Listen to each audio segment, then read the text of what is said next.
12 মেত নতুন চৰকাৰৰ শপত গ্ৰহণ তাৰ পূৰ্বে পদত্যাগ কৰিলে মুখ্যমন্ত্ৰীয়ে ৰাজ্যপালৰ হাতত পদত্যাগ পত্ৰ দাখিল হিমন্ত বিশ্ব শৰ্মাৰ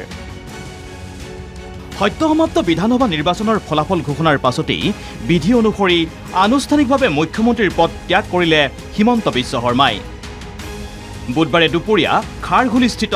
লোকভৱনত উপস্থিত হৈ ৰাজ্যপাল লক্ষ্মণ প্ৰসাদ আচাৰ্যক সাক্ষাৎ কৰে হিমন্ত বিশ্ব শৰ্মাই তাৰ পিছতেই ৰাজ্যপালৰ হাতত নিজৰ পদত্যাগ পত্ৰ তুলি দিলে মুখ্যমন্ত্ৰীজনে মুখ্যমন্ত্ৰীৰ পদত্যাগৰ লগে লগে ভংগ হ'ল অসম মন্ত্ৰীসভা তথা অসম বিধানসভা গণতান্ত্ৰিক প্ৰমূল্য আৰু পৰম্পৰা ৰক্ষা কৰি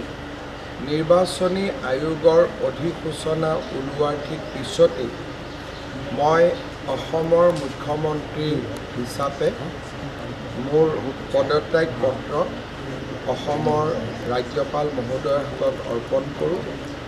আৰু সমান্তৰালভাৱে অসম বিধানসভা চলিত অসম বিধানসভাখনি ভংগ কৰি দিয়াৰ বাবেও তেখেতক মই অনুৰোধ জনাওঁ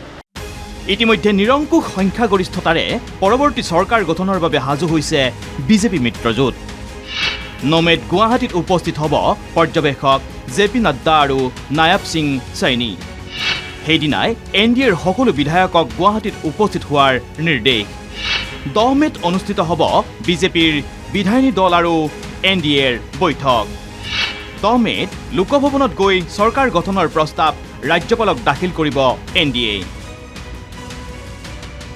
ইতিমধ্যে বিধায়িনী দলৰ নেতা তথা মুখ্যমন্ত্ৰী হিচাপে এনডিএৰ তৰফৰ পৰা প্ৰস্তাৱ কৰা হৈছে হিমন্ত বিশ্ব শৰ্মাৰ নাম ইফালে 12 মেৰ দুপৰীয়া 12 বজাত গুৱাহাটীত অনুষ্ঠিত হ'ব নতুন চৰকাৰৰ শপত গ্ৰহণ অনুষ্ঠান প্ৰধানমন্ত্ৰী নৰেন্দ্ৰ মোদীৰ উপস্থিতিত সংবিধানৰ নামত শপত ল'ব নতুন মন্ত্ৰী পৰিষদে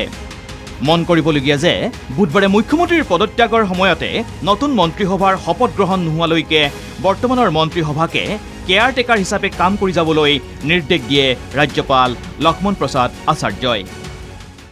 নতুন মুখ্যমন্ত্ৰীয়ে দায়িত্বভাৰ নোলোৱা পৰ্যন্ত বা নতুন মন্ত্ৰীসভা গঠন নোহোৱা পৰ্যন্ত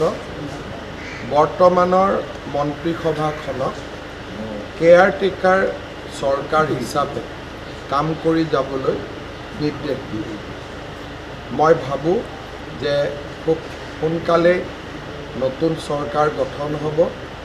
আৰু নতুন বিধানসভাও গঠন হ'ব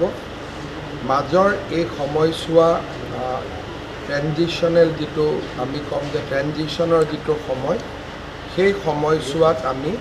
কেয়াৰটেকাৰ চৰকাৰৰ ভূমিকা পালন কৰিম ভিডিঅ' জাৰ্নেলিষ্ট আশিকৰ সহযোগত গুৱাহাটীৰ পৰা দীপাংকৰ কলিতাৰ ৰিপৰ্ট NKTV+।